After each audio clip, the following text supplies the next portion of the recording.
Hi friends, ಎಲ್ಲರಿಗೂ ನಮಸ್ಕಾರ. ನಾನು ಮಾಲ್ತೇಶ್. ನೀವು ಯಾವತ್ತಾರು ಯೋಚಿಸಿದ್ದೀರಾ ರಸ್ತೆಯಲ್ಲಿರ್ತಕ್ಕಂಥ ಲೇನ್ಗಳು ಏನನ್ನ ಸೂಚಿಸುತ್ತದೆ ಅಂತ? ಸೊ ಬನ್ನಿ ತಿಳ್ಕೊಳ್ಳೋಣ ಯಾವ್ಯಾವ ಲೇನ್ಗಳು ಏನನ್ನ ಸೂಚಿಸುತ್ತದೆ ಅಂತ. ಈ ತರದ ಲೇನ್ಗಳಲ್ಲಿ ನಾವು ಯಾವಾಗ ಬೇಕಾದ್ರೂ ಓವರ್ಟೇಕ್ ಮಾಡ್ಬೋದು ವೆಹಿಕಲ್‌ನ. ಪ್ಲಸ್ ಯಾವಾಗ ಬೇಕಾದ್ರೂ ನಾವು ಯೂ ಟರ್ನ್ ತಗೋಬಹುದು ಅಂತೇಳಿ ಸೂಚಿಸುತ್ತೆ. ಈ ರೀತಿಯ ಲೈನ್‌ಗಳು ನೋಡಿದಾಗ ನಾವು ಯಾವುದೇ ಕಾರಣಕ್ಕೂ ಓವರ್ಟೇಕ್ ಮಾಡೋ ಹಾಗಿಲ್ಲ. ಪ್ಲಸ್ ಯಾವುದೇ ಕಾರಣಕ್ಕೂ ಯೂ ಟರ್ನ್‌ನ ತಗೊಳ್ಳೋ ಹಾಗಿಲ್ಲ. ಈ ರೀತಿ ಸಿಂಗಲ್ ಯೆಲ್ಲೋ ಲೈನ್ ನಮಗೆ ಕಾಣಿಸಿದಾಗ ನಾವು ಯಾವುದೇ ಕಾರಣಕ್ಕೂ ಓವರ್ಟೇಕ್ ತಗೊಳ್ಳೋ ಹಾಗಿಲ್ಲ. ಇದು ತುಂಬಾ ಅಂದ್ರೆ ತುಂಬಾ ಡೇಂಜರಸ್. ಆದ್ರೂ ನಾವು ಅವಶ್ಯಕತೆ ಇದ್ದಾಗ ನಾವು ಯಾವುದೇ ವೆಹಿಕಲ್ ಮೂವ್‌ಮೆಂಟ್ ಇಲ್ಲ ಅಂತ ಹೇಳಿ ಅಂದಾಗ ಆವಾಗ ನಾವು ಓವರ್ಟೇಕ್ ತಗೋಬಹುದು ಅಥವಾ ಯೂ ಟರ್ನ್ ಮಾಡಬಹುದು. ಸೊ ಇದು ಒಂಥರ ಡಿವೈಡರ್ ಆಗಿ ಕೆಲಸ ಮಾಡುತ್ತೆ.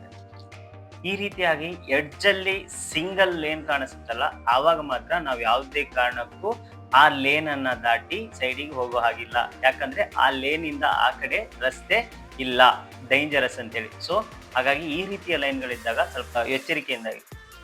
ಇದೇ ರೀತಿ ನೀವು ಯಾವತ್ತಾದ್ರೂ ಯೋಚನೆ ಮಾಡಿದಿರಾ, ಡ್ರೈವಿಂಗ್ ಲೈಸೆನ್ಸ್ ಅಲ್ಲಿ ಮೆನ್ಷನ್ ಮಾಡಿರ್ತಕ್ಕಂಥ MCWG ಮತ್ತೆ LMV ಮತ್ತೆ HMV ಹಾಗೂ ಟ್ರಾನ್ಸ್, ಇದರದ ಅರ್ಥ ಏನು ಅಂತೇಳಿ ನೀವು ಯಾವತ್ತಾದ್ರೂ ಯೋಚನೆ ಮಾಡಿದಿರಾ? MCWG ಅಂದ್ರೆ ಮೋಟಾರ್ ಸೈಕಲ್ ವಿತ್ ಗೇರ್. ನಾವು ಇದನ್ನ ಗೇರ್ ಬೈಕ್ಗಳಿಗೆ ಈ ಲೈಸೆನ್ಸ್ ಅನ್ನ ಕೊಡ್ತಾರೆ. LMV light motor vehicle.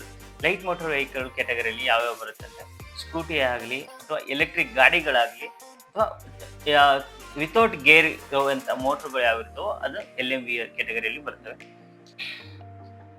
HMV ಅಂದ್ರೆ heavy motor vehicle. Heavy motor vehicle ಕ್ಯಾಟಗರಿಯಲ್ಲಿ ಯಾವ್ಯಾವ ಬರ್ತವೆ ಅಂದ್ರೆ ಇವು ನಾವು ನೋಡೋಕ್ ಸಿಗಂತ ಬಸ್ಗಳಾಗ್ಲಿ ಅಥವಾ ಟೆಂಪೋಗಳಾಗ್ಲಿ ಅಂತ ಕ್ಯಾಟಗರಿ ಆಫ್ ವೆಹಿಕಲ್ಸ್ HMV ಅಲ್ಲಿ ಬರುತ್ತೆ. ಟ್ರಾನ್ಸ್ ಅಂದ್ರೆ ಯಾವ ವೆಹಿಕಲ್ಗಳು ಬರೀ ಟ್ರಾನ್ಸ್ಪೋರ್ಟೇಷನ್ ಗೆ ಮಾತ್ರ ಯೂಸ್ ಮಾಡ್ತಾರೋ ಅಂತ ಕ್ಯಾಟಗರೀಸ್ ಆಫ್ ವೆಹಿಕಲ್ ಗಳಿಗೆ ಇದನ್ನ ಮೆನ್ಷನ್ ಮಾಡ್ತಾರೆ.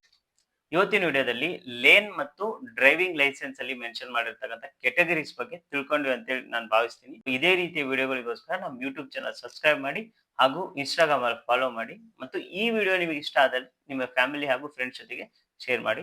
ಧನ್ಯವಾದಗಳು.